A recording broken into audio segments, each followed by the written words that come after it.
আমাদেরকে আল্লাহ রাব্বুল আলামিন তার রহমত থেকে নিরাশ হতে বারণ করছেন।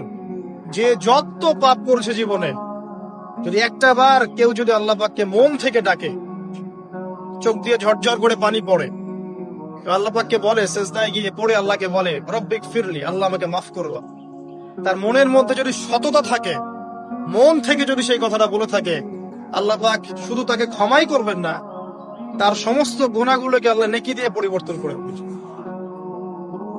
একটা হাদিস পড়ছিলাম, নবী করিম সাল্লাল্লাহু আলাইহি ওয়াসাল্লাম তিনি বলছেন যে লাম্মা কাদাল্লাহুল খালক, যখন আল্লাহ রাব্বুল আলামিন এই মহাবিশ্ব সৃষ্টি করেন, তখন আল্লাহ রাব্বুল আলামিন কাতাবা কিতাবান, একটা কিতাব লিখেছেন। একটা কিতাব আছে আল্লাহর কাছে, কাতাবা কিতাবান ফাহুয়া ইনদাহু ফাওকাল আরশ, যেই কিতাবটা আল্লাহর নিজের কাছে আছে আরশের উপরে। সেখানে আল্লাহ পাক লিখে রেখেছেন, কি লিখেছেন? ইন্না রাহমাতি সাবাকাত গদাবি, প্রতিটা ক্ষেত্রেই আমার রহমত, আমার দয়া, আমার করুণা আমার গজবকে পরাজিত করেছে। মানে আল্লাহ রাব্বুল আলামিনের গজব এর উপরে আল্লাহ পাকের রহমত অবস্থান করছে।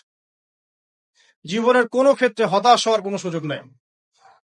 আজকে পারিবারিক ভাঙন বলেন, ব্যক্তি পর্যায়ের আত্মিক ধ্বংসই বলেন, সমাজের বিপর্যয় বলেন, যাই বলেন, পিছনে একটা বড় কারণ আছে। সেটা হলো আল্লাহ থেকে দূরে থাকা মানুষ, আল্লাহ থেকে হতাশ হয়ে যাওয়া। আর এই কাজটা শয়তান করিয়েছে মানুষকে আল্লাহ থেকে দূরে সরানোর জন্য।